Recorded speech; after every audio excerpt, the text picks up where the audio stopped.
Hello, History Actualists. Today we are discussing the life of history's greatest monarch, King Henry. No, not that one. No, the other one. Why does everyone hear King Henry and think of that human roast with the turkey leg? I'm not talking about the guy who tried to invent a religion or killed all of his wives. I mean the only king that actually matters. Henry of Monmouth, the infamous warrior king, the man who turned the tide in 1415 and gave a trauma response to the French aristocracy. Our story begins in either 1386 or 1387. No one's totally sure, but I choose 1386 because I like to think he blessed the earth just a little longer. His story really starts with his father having the idea that he should be king. The only problem was that God had already sort of appointed his cousin. So Henry IV rounded up some loyal, power-hungry besties, and boom, off to prison. This is where things would start to get dark. Very dark. Henry IV kept Richard locked away so that he couldn't threaten his newly acquired reign. And just like that, King Richard vanished behind stone walls. No funeral, no procession, just silence. He was never seen again. No one knows what really happened or what became of the ill-fated king. He starved to death in prison. Henry and Richard II were actually pretty close. He grew up at the court of his cousin/king as basically a fancy hostage. Like, we'll keep your son at court so you don't get any ideas, Daddy Bolingbroke.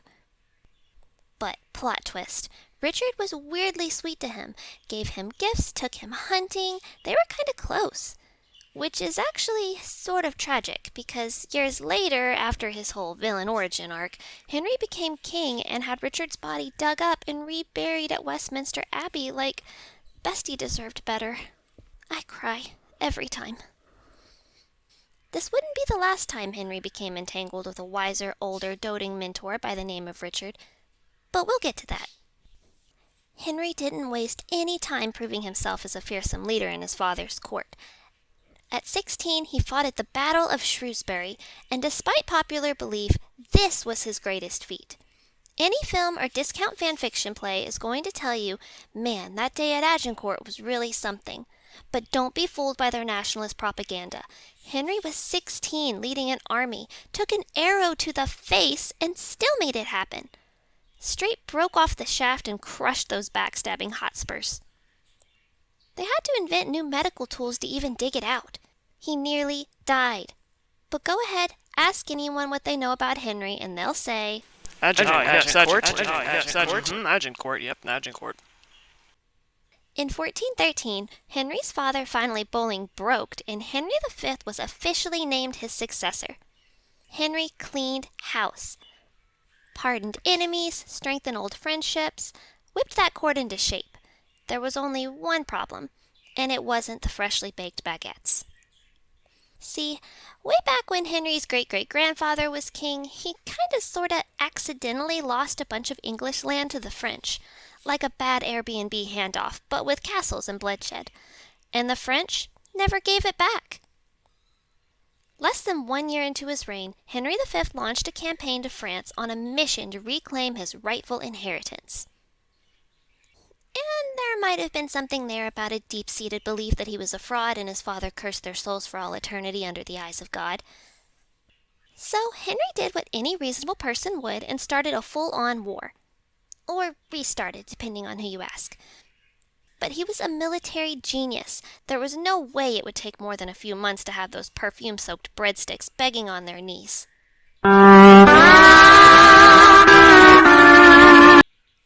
Okay, so yeah, Agincourt was kind of a big deal. But it was also terrible. Mud, longbows, everyone gets trench foot, Henry loses his best friend. Henry showed up to that final battle wielding trauma like a longsword and annihilated the French with his 6,000 soggy Englishmen. Sure, it was impressive, but would you want the worst days of your life immortalized for all time? Personally, I think Shakespeare should stick to his glamorized plagiarizing. So in 1420, we officially have the Treaty of Troyes. Henry marries the French king's daughter and is named heir to the French throne. He officially reclaimed his birthright and reset the course of history. He was a renowned military leader, had the strength of two countries, and was on track to become a conqueror of his name. Nothing could stand in his way.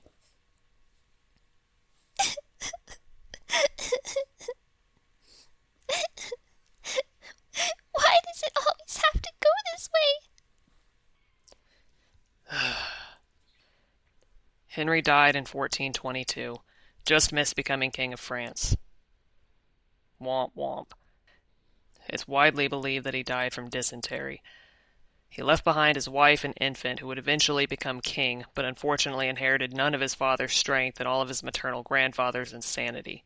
The death of Henry V was essentially the end of the Lancastrian dynasty. So, that's Henry V, a boy king turned warlord, shaped by trauma, arrows, and unresolved emotional attachments to every Richard-coded man. The human embodiment of "I can fix this." He won the war, lost the sequel, and died before he could even enjoy the merch. But hey, at least there's one decent movie about him. 10 out of 10. Would cry again.